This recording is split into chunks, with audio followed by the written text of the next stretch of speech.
Assalamualaikum warahmatullahi wabarakatuh. Waalaikumsalam warahmatullahi wabarakatuh. Innal hamdalillah nahmaduhu wa nasta'inuhu wa nastaghfiruh wa na'udzu billahi min sururi anfusina wa min sayyiati a'malina. Man yahdihillahu fala mudilla lahu wa man yudlil fala hadiya lahu. Wa asyhadu an la ilaha illallah wahdahu la syarika lah wa asyhadu anna Muhammadan abduhu wa rasuluhu la nabiyya ba'da. Allahumma salli wa sallim wa barik ala Muhammadin sallallahu alaihi wa ala alihi wa ashabihi wa man tabi'ahum bi ihsanin ila yaumiddin, amma ba'd. Bersyukur kita kepada Allah. Begitu banyaknya karunia yang telah Allah berikan kepada kita semua. Dimudahkan kita berjumpa kembali di majelis ini.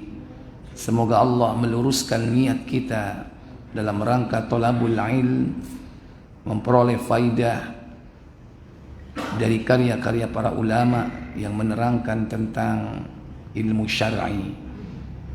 Semoga Allah Jalla wa'ala memudahkan kita pula untuk mengamalkannya dalam hidup kita sehari-hari. Salawat dan salam semoga tetap tercurah kepada qudwah dan uswah kita, Nabi kita Muhammad sallallahu alaihi wasallam, dan juga kepada keluarga beliau, keturunannya, para sahabatnya, dan seluruh pengikutnya yang setia hingga tibanya as-sa'ah, yaitu hari kiamat. Kita lanjutkan pembahasan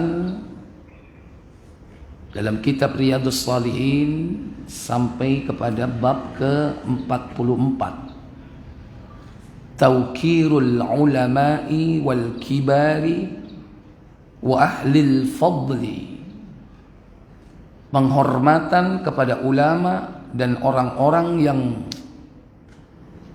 sudah tua, dan juga orang-orang yang memiliki kemuliaan. Wa taqdimuhum ala ghairihim, mengutamakan mereka dari orang yang lain. Wa rafa'a majalisihim, dan juga yakni mengangkat, memuliakan majelis-majelis mereka. Wa izharu martabatihim, dan juga menampakkan kedudukan mereka. Ini bagian daripada akhlak seorang muslim, adab etika yang tinggi di dalam memuliakan orang-orang yang memiliki kedudukan di mata Allah Jalla wa'ala, dan kedudukan di mata sesama umat manusia. Yambaghi tabjilu ahlil ilmi wa hamalatil kitabi was sunnati, hendaklah seseorang itu mendahulukan para ahlu ilmi, para ahli ilmu, dan juga orang-orang yang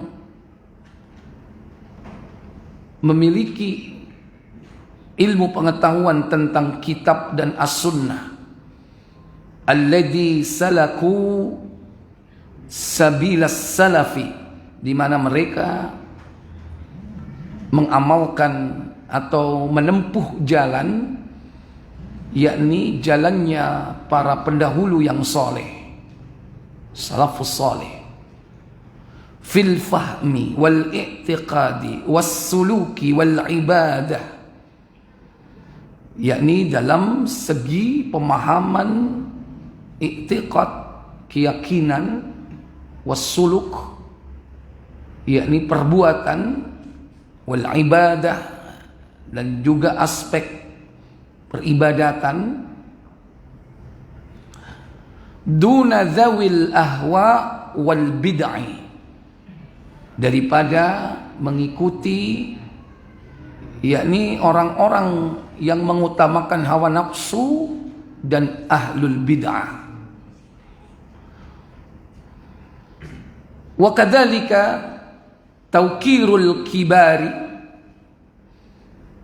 fi sinni, demikian pula dalam rangka untuk memuliakan orang-orang yang sudah lanjut usia, orang yang lebih tua daripada kita dalam segi usia. Wahtirami dzisyaiba al-muslim, juga memuliakan orang-orang yang sudah memiliki usia dalam Islam. Jadi dia habis usianya di dalam keislamannya. Berarti dia telah diberikan oleh Allah Jalla wa'ala banyak kemudahan untuk tetap istiqomah di dalam keislamannya. Wa kadzalika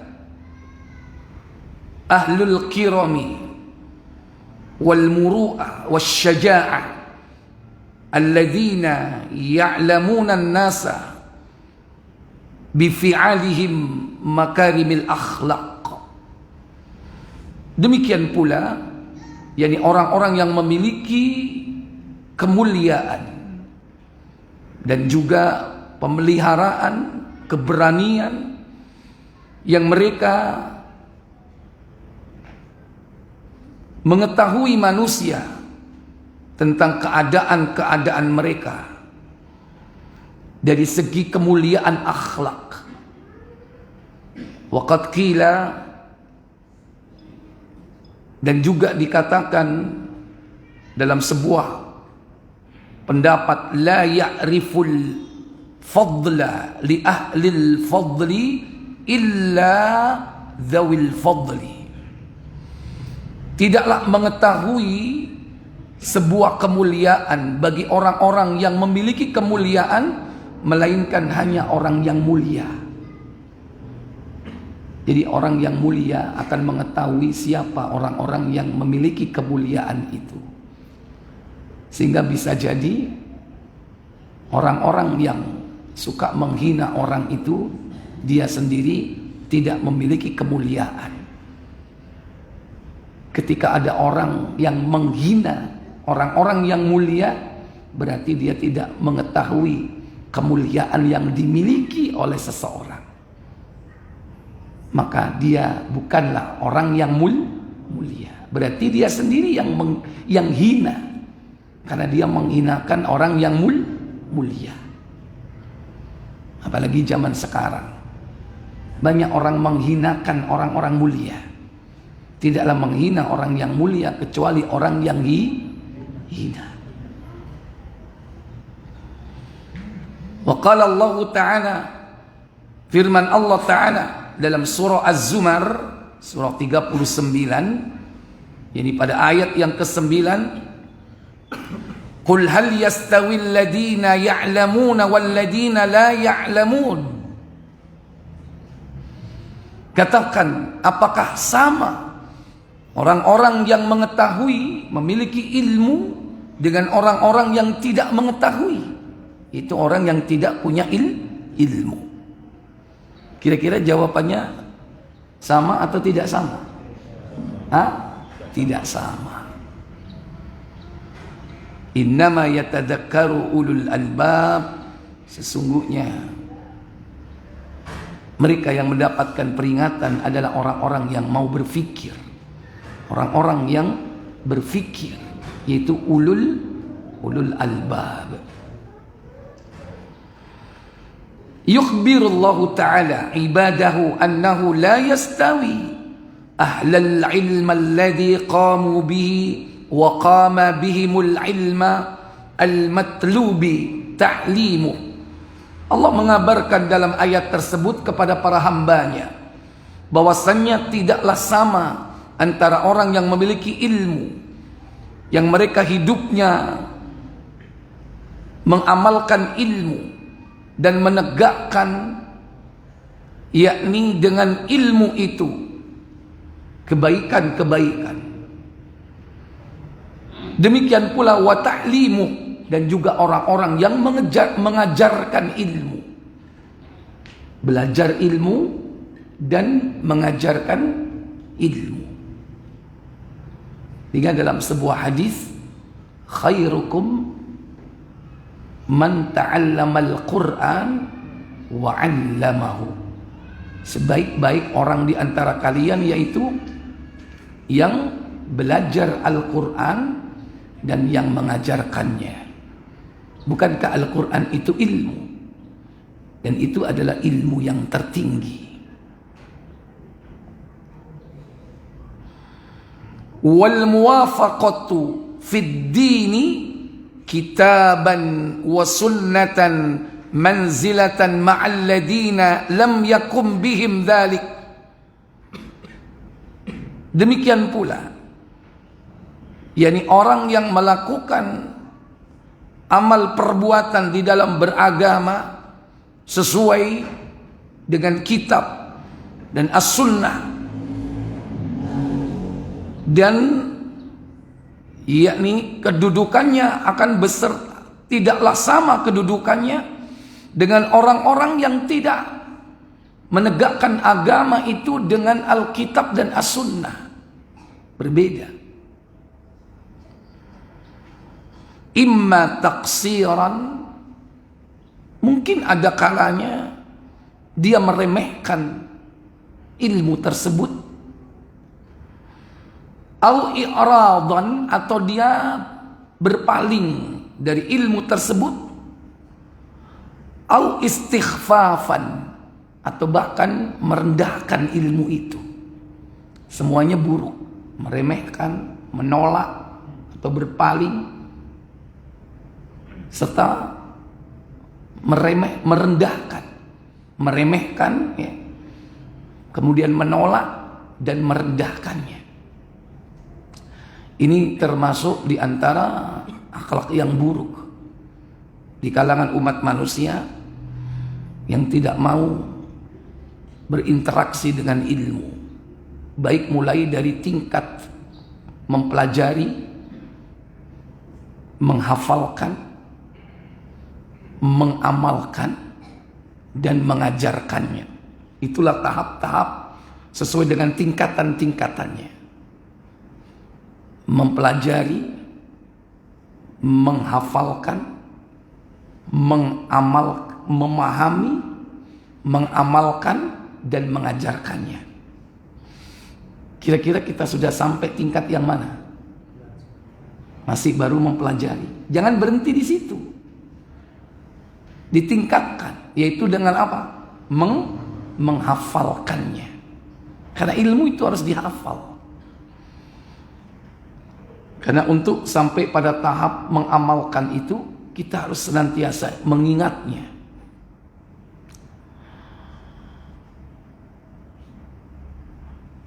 Wa hadha at-tafriq ablaghu fi taqririn fadli ilmi, dan pembagian hal ini yakni sampai kepada pembagian keutamaan ilmu. Wa azyanu fi raf'i darajati ahlihi, di mana mereka akan sampai kepada tingkat derajat orang-orang yang memiliki ilmu atau ahli ilmu. Fa inna syai' la ya'rifu illa bidaddihi, karena sesungguhnya segala sesuatu itu tidaklah akan diketahui melainkan dengan mengetahui lawannya. Kita akan mengetahui orang itu berilmu ketika kita bisa membedakan dengan orang yang bodoh. Atau bahkan itu diri kita sendiri. Kita akan mengetahui orang yang berilmu ketika diri kita ini tidak mengetahuinya. Makanya orang yang semakin belajar itu Bapak Ibu saudara sekalian, semakin dia mengakui dirinya itu bodoh. Semakin dia belajar, semakin dia merasa bodoh. Padahal semakin belajar dia semakin bertambah ilmunya, tapi dia merasa semakin apa? Bodoh. Sehingga mengetahui orang yang pintar itu dengan mengetahui kebodohan. Wa bidaddiha tatamayyazul asya. Karena dengan mengetahui lawannya, maka kita akan bisa membedakan sesuatu. Ada orang ganteng karena ada orang yang, kita bisa menilai orang itu ganteng karena ada yang tidak ganteng ya. Itu dilembutkan saja sebetulnya. Karena nggak berani ngomong jelek ya, nggak enak. Kita bisa mengatakan orang itu cantik karena apa? Karena ada orang yang tidak cantik ya. Ya, bahasanya begitu. Baik, karena itu menyangkut makhluk manusia. Mungkin kita bisa katakan orang itu pendek karena ada yang baru tegas antara pendek dan tinggi. Jadi begitu. Dengan cara mengetahui lawannya. Oleh karenanya kita akan mengetahui orang-orang yang memiliki kemuliaan dalam hidup ini ketika kita mengetahui lawannya.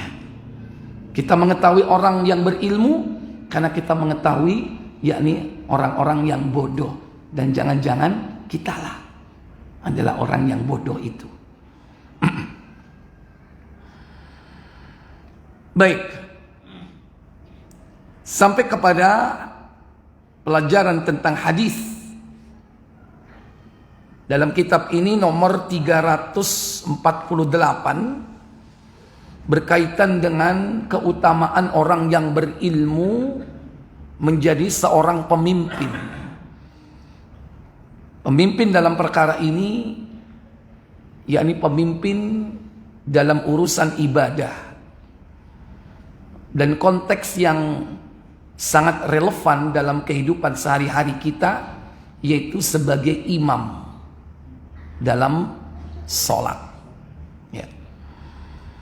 Karena syarat utama yang berhak untuk menjadi imam itu adalah mereka yang berilmu. Mulai dari pemahaman terhadap Al-Quran, kemudian As-Sunnah, baru kemudian ditinjau dari segi mana yang lebih dulu hijrahnya, dan terakhir baru dilihat dari segi usia. Hadis yang bersumber dari yakni Abu Mas'ud yang memiliki nama Uqbah bin Amr. Wa an Abi Mas'udin Uqbah bin Amr.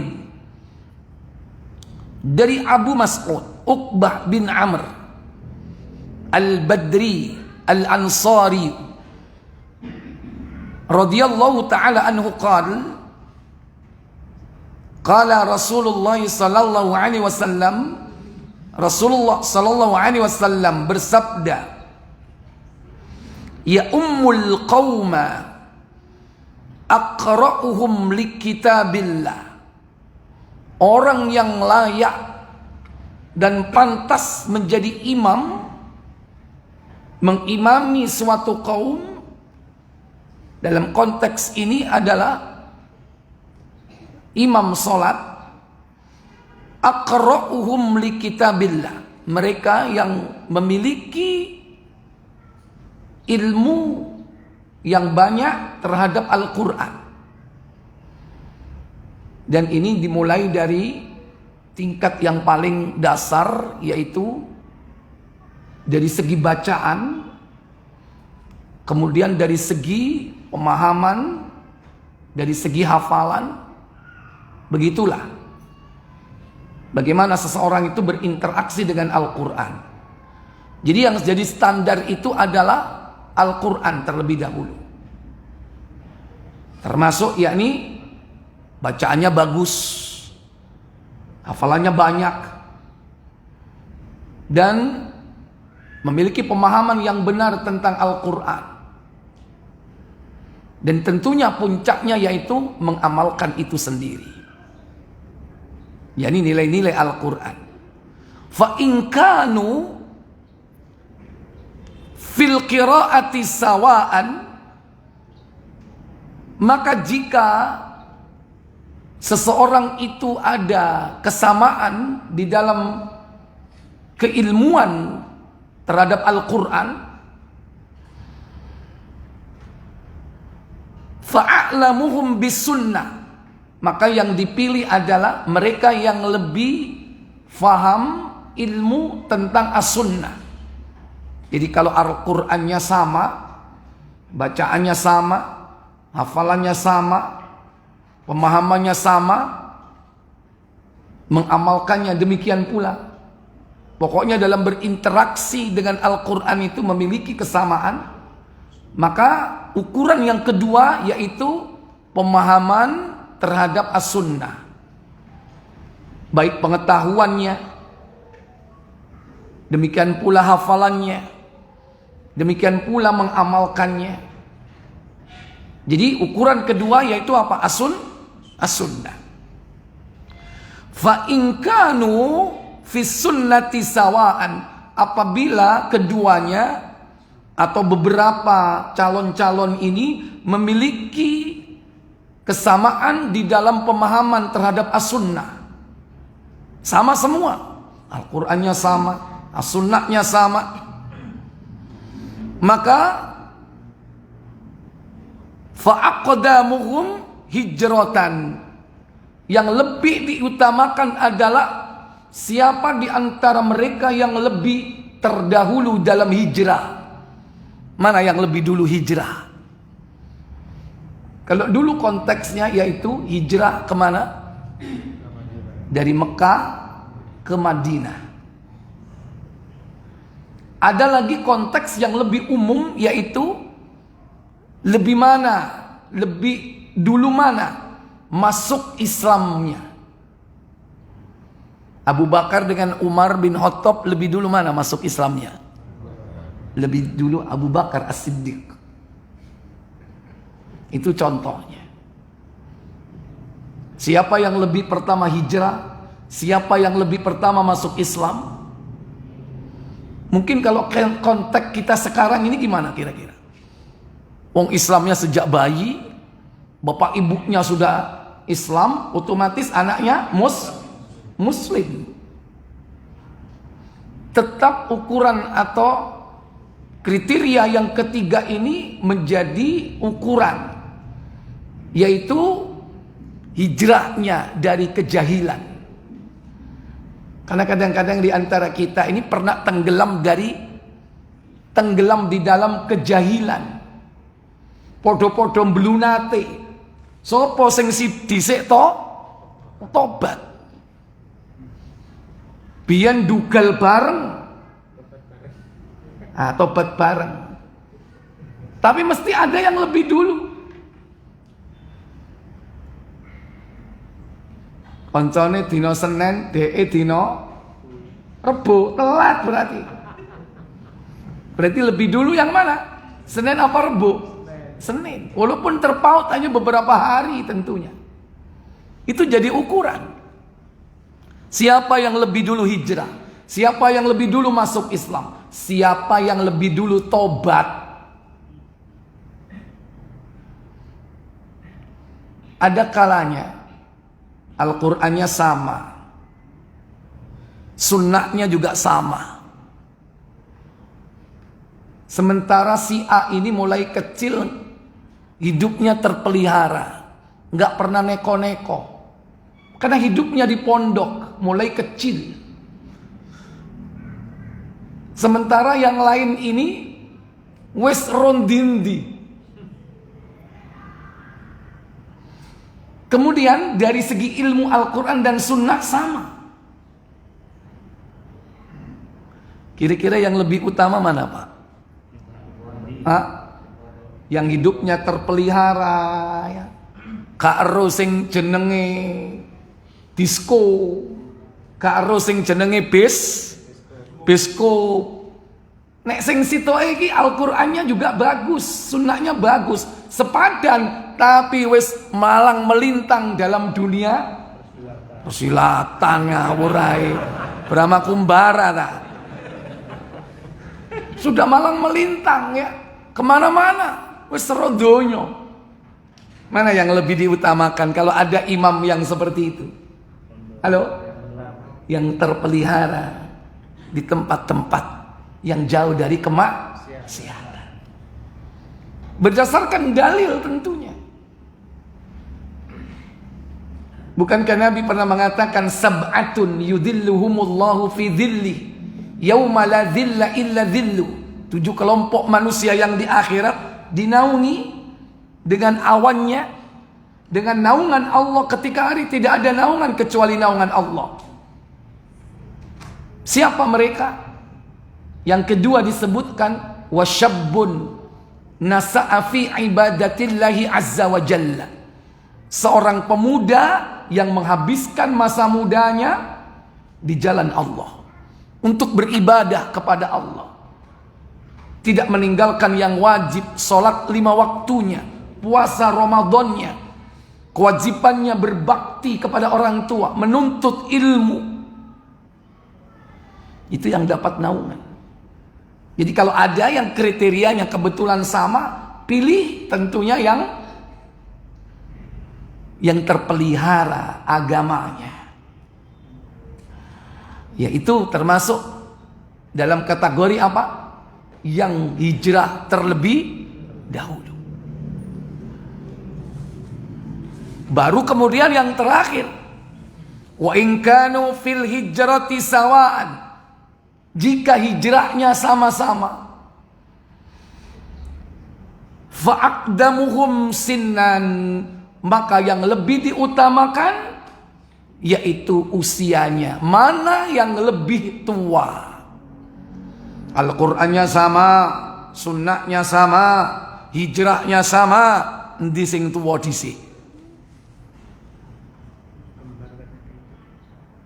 Itu yang terakhir. Tapi umumnya dalam kehidupan kita sekarang ini, di kampung-kampung itu yang dijadikan imam kriterianya mana dulu yang diutamakan?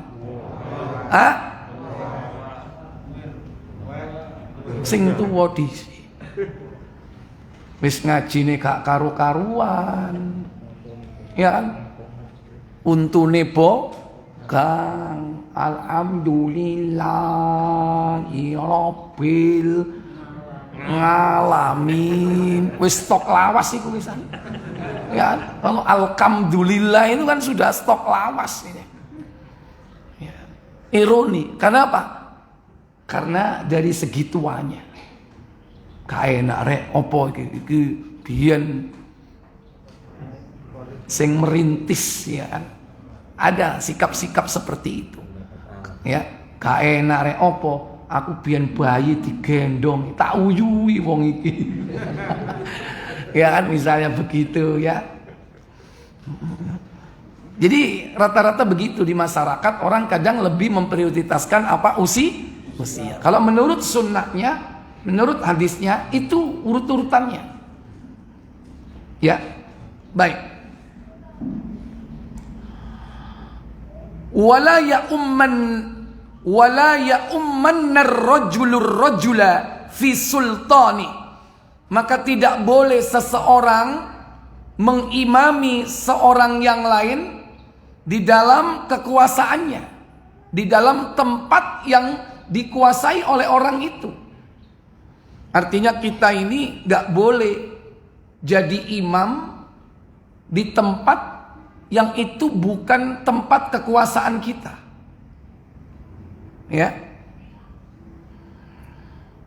Wala yaqudu fi baitihi ala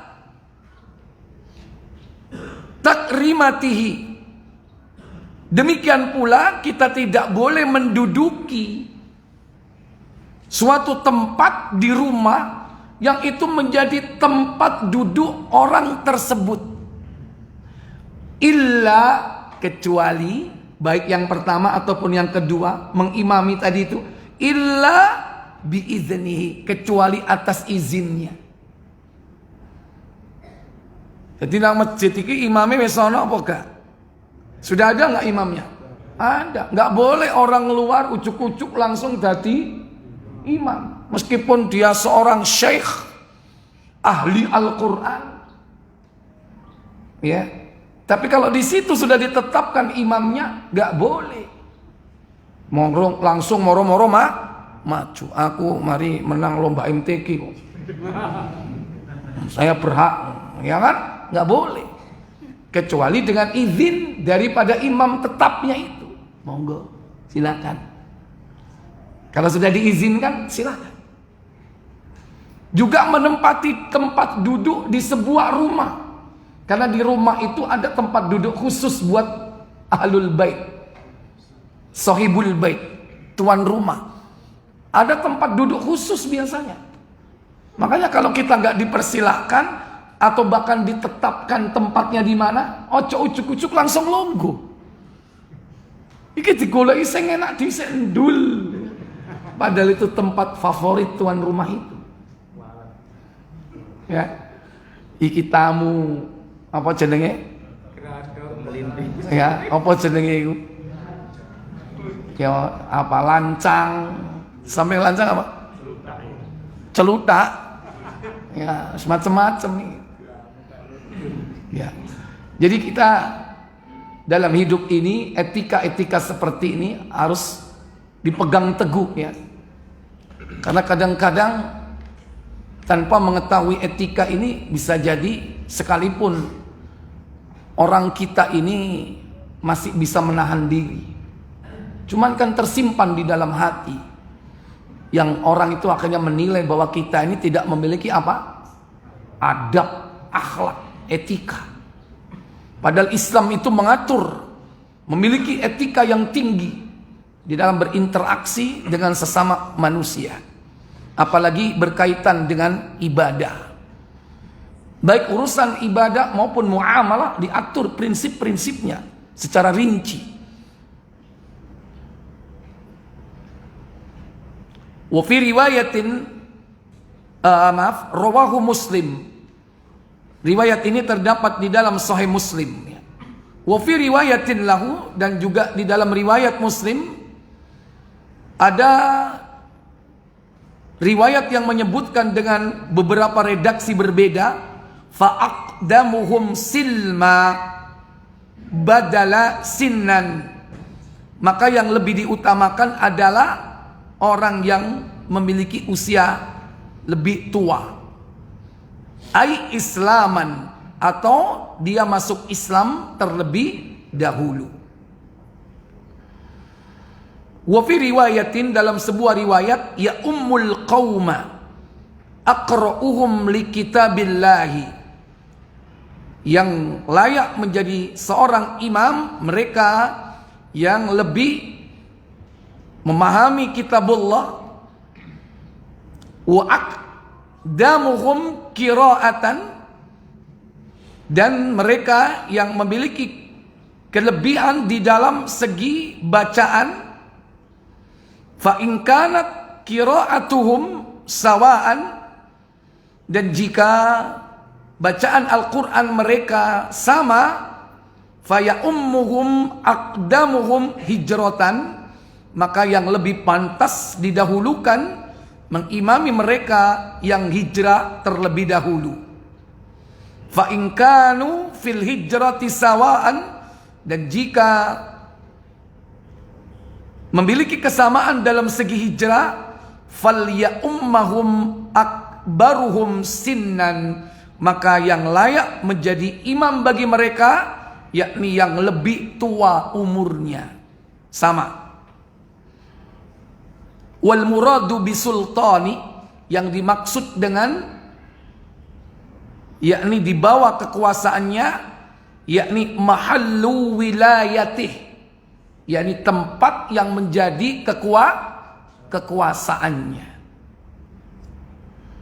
Kalau itu tempat kekuasaannya, silakan. Contoh, ada seorang takmir, Takmir ini yang menunjuk imam. Yang menunjuk imam rawatib. Ujuk-ujuk takmir itu langsung ngimami, padahal ada imamnya. Boleh nggak? Boleh nggak? Boleh, karena dia yang punya kekuasaan. Karena yang menunjuk imam siapa? Takmir. Bose kok. Ya boleh. Kan bisa jadi dia memberhentikan imamnya, bisa nggak? Bisa. Kan sementara sih ya mulia ya. Boleh dia yang punya kekuasaan. Ya cuman seorang takmir sekalipun dia punya kekuasaan, ya tentu harus bijak dalam perkara ini. Jangan gerusa-gerusu. Karena bisa jadi itu dalam adat-adat suku tertentu atau bangsa tertentu nggak layak, nggak pantas. Lah iya, wis ditunjuk dewe, diimami dewe ya. Jadi ya, seandainya dia lakukan itu sebetulnya dia yang memiliki kekuasaan. Apalagi yang jadi imam anaknya sendiri. Iya kan? Ya wes. Ya, bertumpuk-tumpuk ya kan? Anake dhewe dadi imam sing nunjuk bapake takmir. Moro-moro bapake mlebu dadi imam, anake dadi makmum. Ya kan? Bantah enggak? Bantah enggak anaknya? Ya enggak bantah. Bapaknya kok. Ya. Ya tapi kalau itu masjid yang di sana ada kepengurusan, ada organisasi, ada forum musyawarah, tentu ya tidak seperti itu. Semua dibicarakan, dimusyawarahkan. Kalau seandainya dalam musyawarah itu sudah ditetapkan aturan-aturan seperti itu, silakan. Ketika imam berhalangan, ya kan? Kembali ke siapa? Bisa jadi ditetapkan kembali ke pengurus. Ketika sudah, walaupun ada badalnya. Tapi ketika disepakati, kalau imam gak ada, badalnya yang mengganti. Iki imam badale gak ono kabeh. Kembali ke siapa? Kembali yang punya kekuasaan. Imamnya gak teko, loro, badale nyambut gawe. Ya kan? Gimana seperti itu kalau ada takmir di situ? Ya takmirnya yang maju, karena dia yang punya kekuasaan, yang memerintahkan, yang menunjuk imam dan badal. Maka kembali kepada presidium, karena dia presidiumnya. Ya bahasanya begitu dalam organisasi. Wallahu a'lam. Baik. Fiqhul hadis. Dari hadis ini kita bisa mengambil pelajaran yang pertama, yuqaddimul a'lamu wal a'lamu fi imamatis shalah. Mengutamakan orang yang berilmu sebagai imam salat. A'lamuhum, yang paling berilmu di antara mereka, bi kitabillahi, yakni terhadap Al-Qur'an, kitab Allah. Wa aqra'ahum lahu, yakni dari segi bacaannya. Bacaan ini meliputi ilmu tentang bacaan Al-Quran itu, tajwidnya, makharijul hurufnya, ya, adab etikanya di dalam membaca. Kadang ada orang itu yang membaca berlebihan, ya, dengan suara yang tinggi. Kan gak pantas, gak beradab. Ya. Meskipun dia qori pakai nada apa? Jawabul jawab. Kalau antum ya pelajari tentang ilmu nada-nada begitu kan, ada koror, ada ros, ya kan. Ini nada jawab aja udah tinggi, ini jawabul jawab. Sementara tidak boleh membaca Al-Quran ketika mengimami itu dengan nada sangat tinggi. Kecuali memang jenis pita suaranya yang tinggi. Tapi apabila dia membacanya itu dengan tingkatan-tingkatan nada tertentu, justru akan menyelisihi Al-Quran.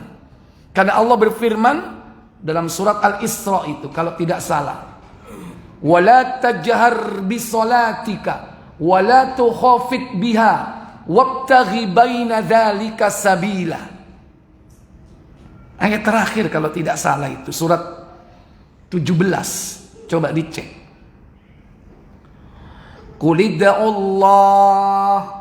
Qulid'ullaha awid'ur rahman ayyamma tad'u falahul asmaul husna. Baru wala tajhar bi salatika. Ayat berapa itu? 110. Baik, silakan baca terjemahnya. Katakanlah Muhammad, serulah Allah atau serulah Ar-Rahman dengan nama yang mana saja kamu seru. Dia mempunyai al-asmaul husna, nama-nama yang terbaik, dan janganlah kamu mengeraskan suaramu dalam sholatmu. Jangan kau mengeraskan suaramu dalam sholatmu. Maksudnya apa? Terlalu keras suaranya. Kemudian, dan janganlah pula merendahkannya. Jangan pula merendahkannya. Apa? Terlalu pelan. Alhamdulillahirrahmanirrahim. Kakru, bisik-bisik. Apa ada orang yang ngimami seperti itu? Ada. Udah sepo, ambekani mengkis-mengkis, ya kan? Alhamdulillah. Ya, berat sekali rasanya. Ya kan? Jadi pelan. Ada yang terlalu tinggi. Mungkin dia kori, ya kan? Juara, bukan mantan. Bisa jadi masih juara bertahan, ya. Ya kan? Tapi overacting. Nah, seperti ini berkaitan dengan adab, etika dalam membaca Al-Quran. Apalagi ketika sholat. Ya, jadi itu. Wabtaghi baina dzalik, kata Allah. Lanjut. Dan carilah jalan tengah di antara kedua itu. Cari jalan tengahnya. Jangan terlalu keras, jangan terlalu pelan. Kalau pelan-pelannya masih wajar, boleh. Pelan nggak apa-apa. Tapi masih terdengar bacaannya. Makanya di situ ada Bilal untuk khususnya ketika takbir, ya kan? Ada Bilal. Allah, suara pelan, Allahu Akbar. Bilalnya keras, Allahu Akbar. Takbirnya saja yang keras, tak apa-apa. Supaya orang-orang yang di belakangnya mendengar. Sami Allahu liman hamid. Gak kerungu. Kadang-kadang gak sampai akhir. Karena nafasnya. Sami Allahu liman hamid. Ada yang seperti itu. Yang dengar suaranya Sami Allahu, berhenti. Sami Allahu liman hamid. Nah, itulah fungsinya Bilal. Rabbana lak walakal hamd. Di mana? Di masjid yang selalu ada Bilalnya. Masjidil Haram, Masjidun Nabawi. As-Siddiq ada Bilalnya enggak? Halo? Saya pernah Pak dulu waktu masih remaja jadi Bilal karena mendadak. Apa? Di Masjid Salman. Itu sholatnya dulu di atas, lampu mati, Pak. Jadi yang bawah ini nggak connect gitu. Makanya begitu lampu mati, orang kan bingung yang di bawah nggak dengar. Langsung inisiatif jadi Bilal, harus dikeraskan suaranya. Khususnya untuk apa? Takbir dan yang lainnya. Kalau enggak, dukur wes salam, ngisor bingung ya. Kenapa? Salman itu atas bawah itu nggak connect karena nggak ada lubang. Nggak ada lubangnya, kayak gini nggak ada. Tutup. Hanya tangga di tempat jauh. Sampai sekarang. Makanya mau direnovasi, mau dibuatin lubang. Sehingga yang di atas sama bawah, kalau pas lampu mati karena Jumatannya di atas, nggak denger. Dan itu pernah terjadi, ya kan? Sing dokur wis mulai, ini sore bingung. Durung mari. Pernah itu.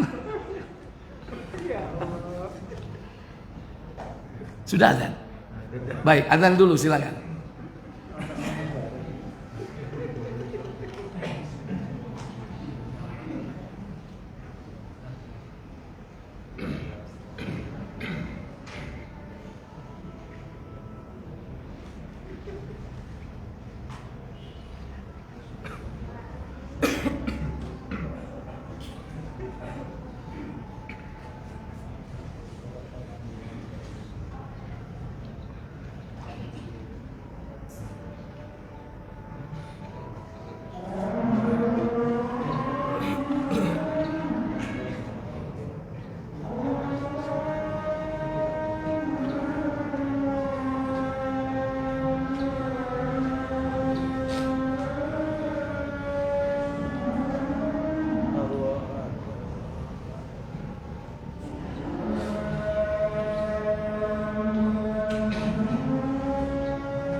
Baik Bapak Ibu Saudara sekalian, saya tuntaskan beberapa faedah yang bisa kita ambil dari hadis ini.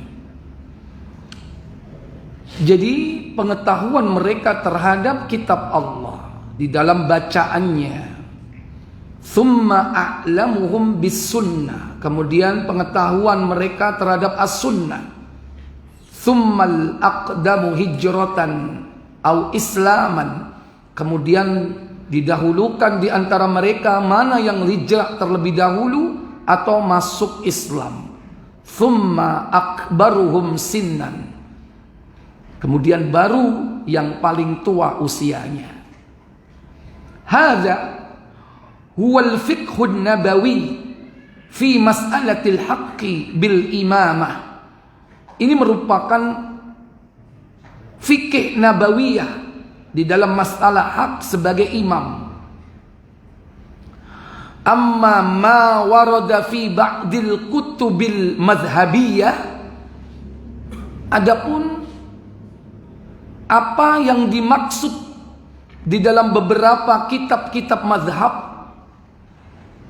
yang pernah dijumpai, mislu seperti kitab Maraqil Falah, yang menjadi syarat di dalamnya disebutkan seperti kal adkhami ra'san, yang layak menjadi imam yaitu yang besar kepalanya, wal asgharu udwan, yang paling kecil tubuhnya, wal ajmalu zaujatan, yang paling cantik istrinya.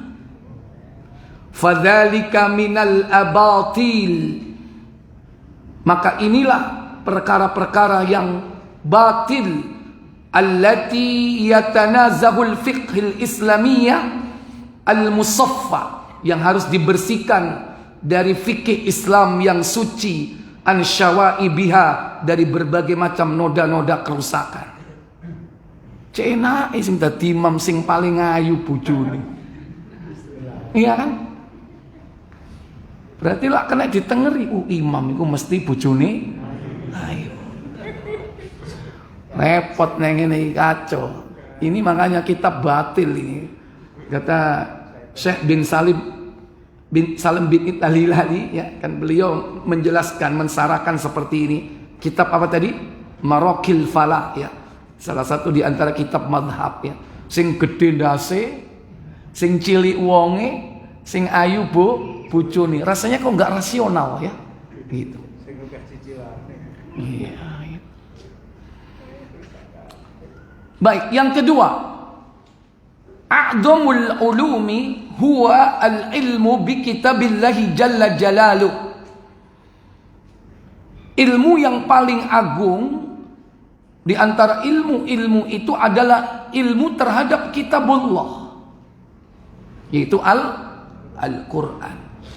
Qira'atan wa iqra'atan wa hifdhan, baik meliputi bacaan qira'atan, wa iqra'atan, dan pengajaran, wa hifdhan, juga berkaitan dengan masalah hafalan. Ini ruang lingkup yang harus dikuasai: bacaan, pengajaran, dan hafalan. Oleh karena itu Bapak Ibu,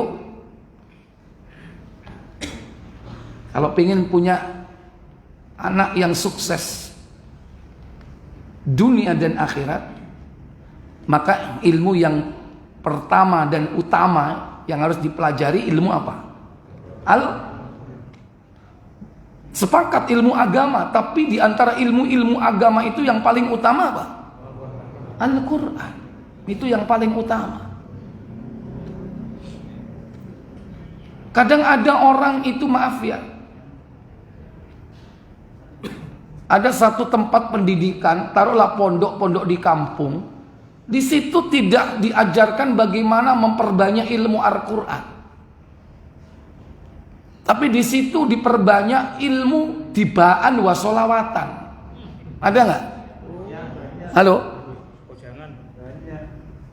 Saya ngomong begitu karena saya sendiri yang ngalami.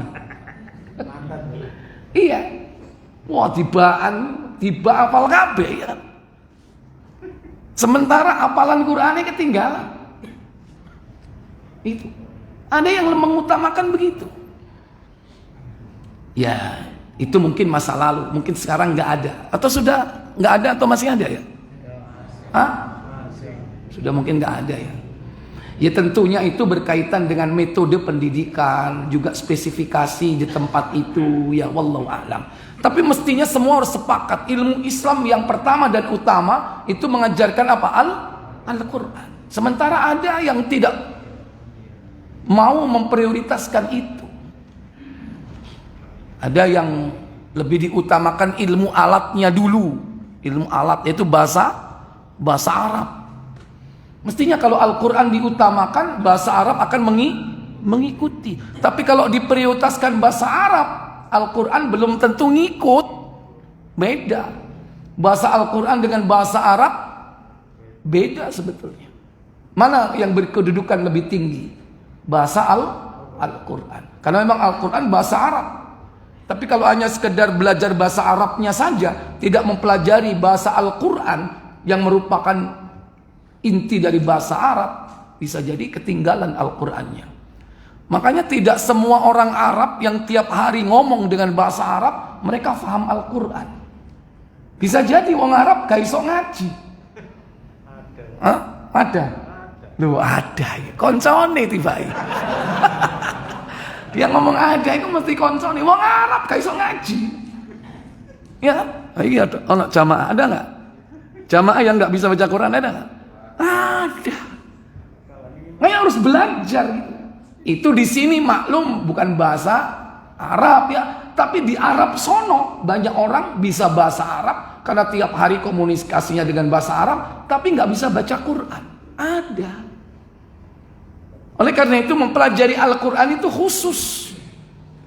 Induk dari segala ilmu itu apa? Al-Quran. Sebelum mempelajari disiplin ilmu yang lain. Ya. Yang ketiga, wa yatafarra'u minhu al-ilmu bis-sunnatin nabawiyah. Nah, cabang dari ilmu tersebut yaitu ilmu tentang as-sunnah nabawiyah. Baik meliputi riwayah, dirayah dan riayah. Yang keempat, as-sabqu fil islami lahu i'tibarun. Mendahului di dalam Islam itu ternyata memiliki nilai lebih. Kalau bahasa kita disian Islam. Disian hijrah. Makanya kita harus mencuri start lebih dulu. Kalau ada suatu kebaikan, contohlah para sahabat, orang yang sangat berambisi kepada kebaikan-kebaikan. Mereka berlomba-lomba. Siapa yang lebih dulu? Kalau dalam bahasa Al-Quran, fastabikul khairat. Berlomba-lomba dalam kebaikan. Nah kita juga begitu. Berlomba-lomba dalam kebaikan. Makanya sop pertama yang mendahului itu lebih utama. Dan dalam perkara sop itu jangan jadi orang Jawa. Monggo. Jangan menawarkan sop kepada orang lain. Berarti nemen Jawa. Iya kan? Kalau urusan lain, sembako, sego, Jumat berkah, monggo, omaku masak, bojomu kurung karuan masak, ya monggo, ya kan? Iya. Tapi kalau dalam urusan sop berlomba-lomba, jangan sampai mempersilahkan kepada orang lain. Monggo, silakan. Kalau urusan istri, gimana? Mempersilahkan nggak? Podo-podo caloni, ya kan? Hah? Berani mempersilahkan? Hebat, monggo kondisi. Tak beri waktu, khidbah dulu, ya kan? Nek gak sido aku nggak maju. Berani nggak? Enggak, disian aku sih. Kok mau cip disik nggak, ya kan? Aku ngiler, ya kan? Ya, Itu biasanya orang begitu. Tapi kalau dalam urusan kebaikan, mestinya harus berlomba-lomba. Jangan mempersilakan kepada orang lain. Ya. Yang kelima, sahibus sultani wa sahibul baiti wal amali wa imamil masjidi wa imamul masjidi ahaqqu bil imamati min ghairihi. Pemilik wilayah atau yang berkuasa di suatu tempat atau tuan rumah dan yang memiliki yakni pekerjaan dan imam masjid ahaqqu lebih berhak bil imamah, yaitu berhak menjadi imam min ghairihi, daripada yang lain. Wa in kana a'lamu, sekalipun orang lain itu lebih berilmu. Ono syekh teko Arab teko, ya kan, ahli Al-Quran, yang jadi imam Ustadz siapa? Ustadz Isa. Kira-kira Ustadz Isa jadi imam, syekh Arab ini taruhlah misalnya sapa kira-kira imam Mekah sing rene, umpama Sudes ke sini. Kira-kira imam kita ini enggak mempersilakan Sudes jadi imam, dia yang jadi imam, berhak enggak? Berhak. Tapi wong-wong sing ribut, ya kan? Oh niku Sudes kebacut kon dadekno makmum. Sing ribut uang ya. Tapi seandainya jika aku sing dadi imam kok, ya kan, aku sing dikongkon jadi imam, mburiye sapa? Sudes, ya kan? Berhak dia. Kenapa? Karena dia tamu. Kalau tidak dipersilakan nggak boleh ujuk-ujuk langsung jadi imam, nggak boleh. Tapi yo nemen rek Ustadz Isa nggak mempersilakan Sudes, ya kan? Iku ae ngundangi soro, ya kan? Larang, ya kan? Iya. Cuman mungkin barangkali dia punya alasan. Opo? Aku tadi imam, engko cik dikoreksi bacaanku. Wah, lain lagi kalau punya niat begitu. Kapan meneh aku ngaji langsung depan gurung karuan, mumpung iki kesempatan aku tak jadi imam. Piro salahku engko. Mulia enggak tujuan begitu? Mulia, kesempatan karena dia imam. Ya. Yang berikutnya, jadi tidak boleh sekalipun dia lebih alim, malam ya'dallau, selama dia tidak diberi izin, kecuali sudah diberi izin. Sahibul majlisi aula bi majlisihi min ghairi, pemilik majelis lebih utama dalam majelis itu daripada yang lainnya. Contoh, pemilik majelis ini, pemiliknya siapa? Siapa pemilik majelis ini? Halo? Takmir. Hah? Takmir sing nyerahno nang pengajar. Pemilik majelis itu di sini adalah saya. Saya yang berkuasa di sini. Nek ana wong rame-rame, saya berhak mengusir enggak? Halo? Meskipun takmir sing tak usir. Lah wong ngaji ngomong ya, Mir, ngono metu Mir.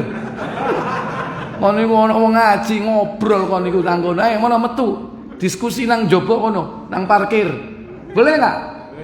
Ini majelis saya ini. Saya berhak walaupun ngusir takmir. Ya, apalagi bukan takmir. Ya, pernah enggak Imam Ahmad mengusir orang yang di majelis itu? Gara-gara tanya tentang istawa alal arsh. Diusir dia. Pergi kau dari majelisku. Diusir. Kenapa? Karena dia yang berhak. Karena dia pemilik majelis. Ya. Jadi ini adab etika yang tinggi yang diatur dalam Islam. Kalau yang lainnya nggak ada agama-agama lain atau yang lainnya yang berbicara tentang etika yang tinggi seperti ini. Jadi ada aturannya, dan ini rinci di dalam Islam. Yang terakhir, la yahiqqu lil mar'ati an ta'ummar rijala. Tidak berhak bagi seorang wanita mengimami laki-laki. Nggak berhak. Jamaah lanang sing imam wae itu pernah terjadi di Inggris. Lagi-lagi siapa? Ini tokoh feminisme. Biasa mereka menuntut persamaan gender. Siapa tokohnya dulu? Fatima Mernissi. Jenengnya aneh. Cari itu di browsing tahun berapa itu? Lupa. Waktu itu masih kuliah saya. Ada tokoh feminisme ingin menuntut persamaan gender. Bahkan apa yang mereka lakukan bukan hanya imam, khutbah Jumat. Ini jelek ini. Padahal di dalam Islam sudah jelas, perempuan tidak boleh jadi imam, perempuan tidak boleh jadi khotib, nggak boleh. Bahkan azan oleh nggak ya? Nggak boleh. Oh, nak azan wa itu bahaya itu. Ya, suarane merdu, montor itu bisa tubrukan kabeh. Iya kan? Suarane sopo rek koyo sinden iki ya kan. Sing dadi sinden kabeh nanti. Nggak boleh. Aturan Islam itu jelas. Ya. Li'anna lafdha qaumin khassa birrijali dunan nisa. Karena lafaz kaum di dalam hadis tersebut itu khusus untuk laki-laki, bukan untuk wanita. Mengimami suatu kaum berarti mengimani laki-laki. Kaum di situ adalah laki-laki. Maka imamnya itu yang dimaksud harus lelaki. Tidak boleh perempuan. Kama qala Allah Ta'ala, sebagaimana firman Allah Ta'ala, kata-kata kaum, kalau ada kata-kata kaum dalam hadis itu maksudnya laki-laki. Yani di dalam surah Al-Hujurat ayat 11, ya ayyuhalladzina amanu la yaskhar qaumun min qaumin asa ayyakuna khairan minhum. Hai orang-orang yang beriman, janganlah kalian yakni mencerca suatu kaum, mencerca kaum yang lain, bisa jadi orang yang kau cerca itu lebih baik dari kalian. Kaum di situ yang dimaksud laki-laki. Wala nisa'un min nisa'in, demikian pula sebaliknya, yakni perempuan. Tapi disebut, tidak disebut rijal tadi ya, atau ar-rajul, tapi disebut kaum. Maka apapun yang disebutkan dalam Al-Quran dan Sunnah, apabila disebutkan kaum itu maksudnya yakni lelaki. Wallahu a'lam. Mungkin ini yang bisa saya sampaikan hari ini, malam ini, dapat satu hadis, semoga bermanfaat. Karena Riyadhus Shalihin itu panjang, tetap komitmen kita satu pertemuan, satu bab. Atau satu bab itu maksudnya ganti bab, bukan satu bab dibaca semua. Kenyataannya cuma dapat satu, kemarin cuma 2 hadis ya. Supaya apa? Supaya dang tuntas. Kalau kita biarkan setiap hadis satu-satu, bisa-bisa saya hitung 30 tahun. Gak mari-mari 30 tahun. Iso-iso iki setengah aku wis mati.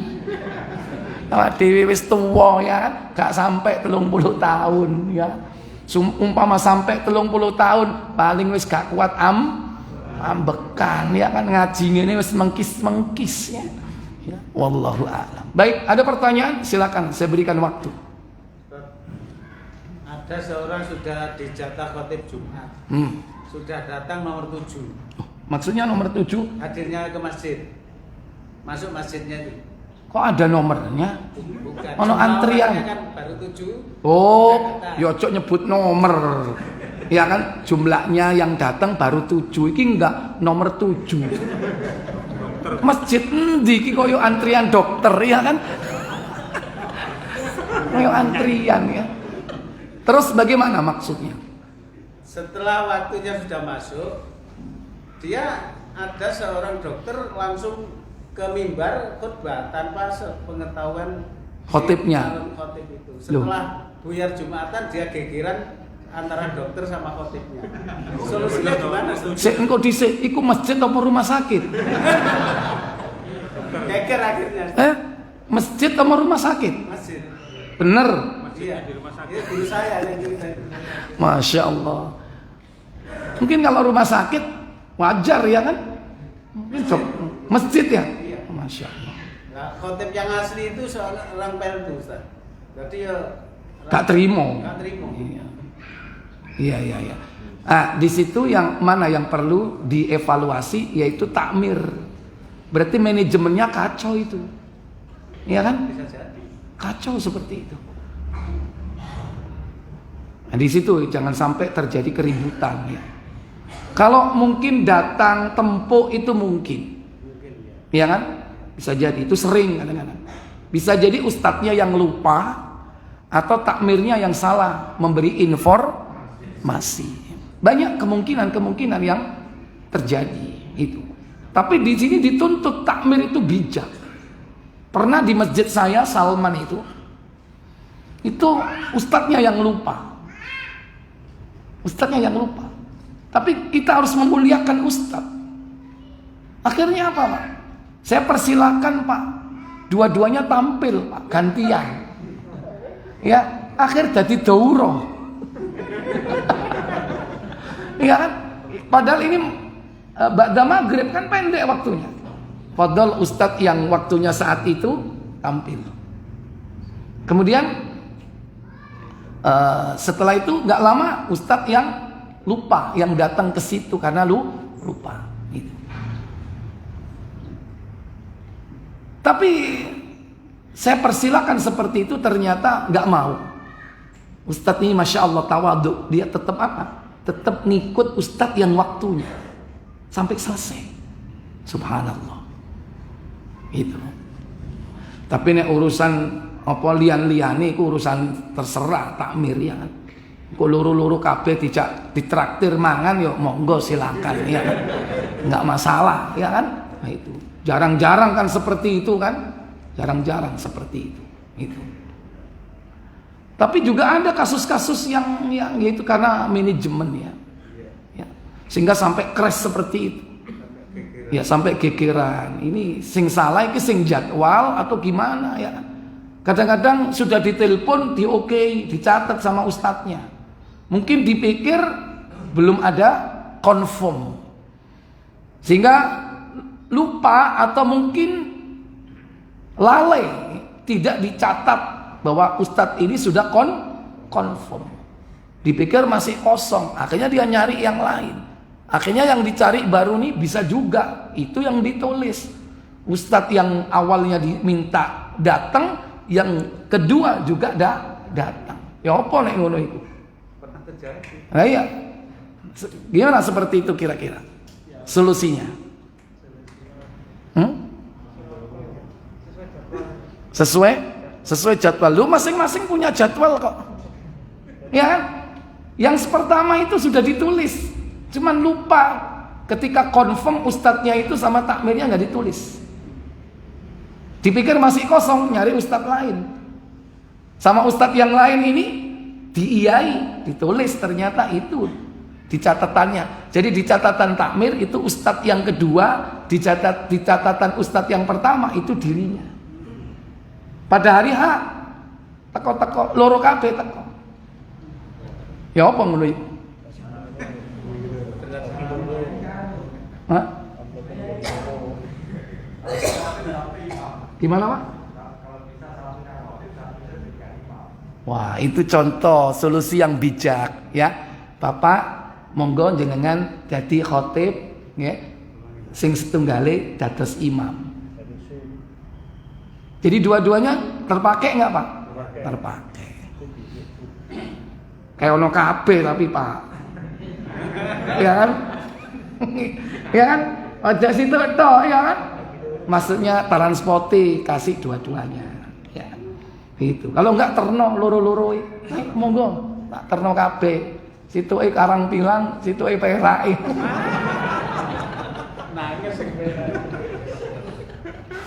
Ya. Jadi disitulah dinamika ya. Tapi yang jelas kalau seperti itu tentunya ada miskomunikasi ya. Mungkin barangkali yang langsung nyelonong itu merasa ini waktunya. Sementara yang tadi merasa diserobot itu juga merasa waktunya. Repot. Maka mesti di situ harus diurai siapa sebetulnya yang terjadi miss di sini. Kesalahannya di mana letaknya, iya kan? Pasti kalau kita urai benangnya pasti akan tahu siapa sebetulnya yang membuat kesalahan di situ. Ya, karena nggak mungkin rebutan jadwal podo-podo ustadz kan dilarang saling apa? Memang base. Kan dia tahu adab etika kan begitu. Insya Allah begitu. Wallahu a'lam. Baik, saya pikir cukup sampai di sini. Semoga manfaat. Kita tutup kafarat majelis. Subhanakallahumma wa bihamdik asyhadu an la ilaha illa anta astaghfiruka wa atubu ilaik. Wassalamualaikum warahmatullahi wabarakatuh.